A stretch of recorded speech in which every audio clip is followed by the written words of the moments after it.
My name is Geraldine Kelly and I'm the owner of Elite Canine Dog Training. Happy New Year! Here at Forsyth Humane Society, we're wishing you love and laughter for 2024. The reason I'm here today is because January is National Dog Training Month. So each week in January, we're going to do a short training video. This will hopefully help you communicate with your pup better. So this week, we're going to start with some rules, why we train them, and some super important things. So let's start with why we train them. I'm sure you're all having some issues. Usually they're the same: jumping, barking, maybe you're having some potty training issues, and things just aren't working out. And there is a big reason for that, and that is because your dog doesn't speak English. So to communicate with them properly, let's throw a few rules out there. And the first one is super important. It is a little hard to catch on to, but you'll get it. The rule is you are no longer going to use the word no with your dog. Why is that? Simple. It creates confusion. So for example, Colt, who's roaming around the room, is laying on the floor and he's chewing on something appropriate, and my phone rings. It's somebody trying to sell me something, so immediately I say, no. No, thank you. No. Well, Colt doesn't know I'm not speaking to him, and he may look at that appropriate chew and say, every time she gives this to me, she tells me I'm not allowed to have it, but she left her UGG by the back door, so I'm just gonna go chew on that instead. But you need a no word, so just pick something different. Don't, stop, cut it out, or in my house we use Very simple, short, and to the point, okay? The second rule is different in different households.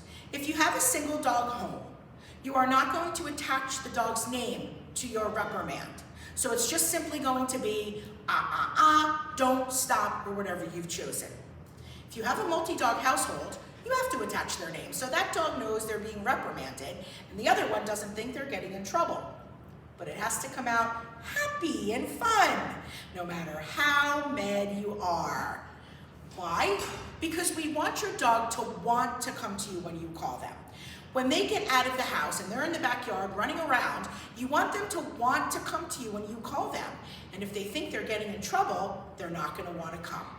So going forward, you're always going to use your dog's name, happy and fun, no matter how mad you are, or no matter what it is they've just destroyed. Okay?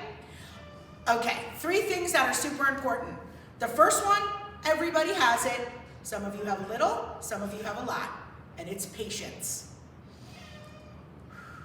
Deep yoga breaths, folks. Your dog is not doing things to make you mad. They're doing things because they don't know they're not supposed to do them. I'm sorry, that's my cat now in the background meowing. Okay, so patience is number 1. If your dog doesn't know what they're supposed to be doing, 85% of the time they'll do things that you don't want them to do. So take deep breaths. Number 2 is consistency. Anybody who interacts with your puppy needs to have the same training rules as you do. So if you don't want your dog to be on the furniture, then the dog should not be on the furniture even when you have company.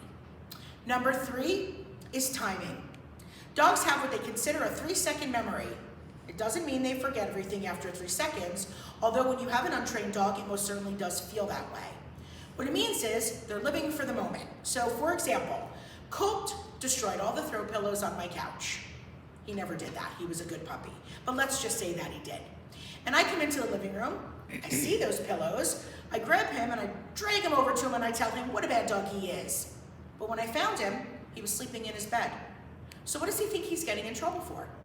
Sleeping in his bed, because that's what's happening at that moment. So that means there's no such thing as an after-the-fact reprimand. If you haven't caught your dog in the act of misbehaving, there's nothing you can do about it. And if you've left your untrusting dog running around the house unsupervised and they destroy something, whose fault is it? Yours.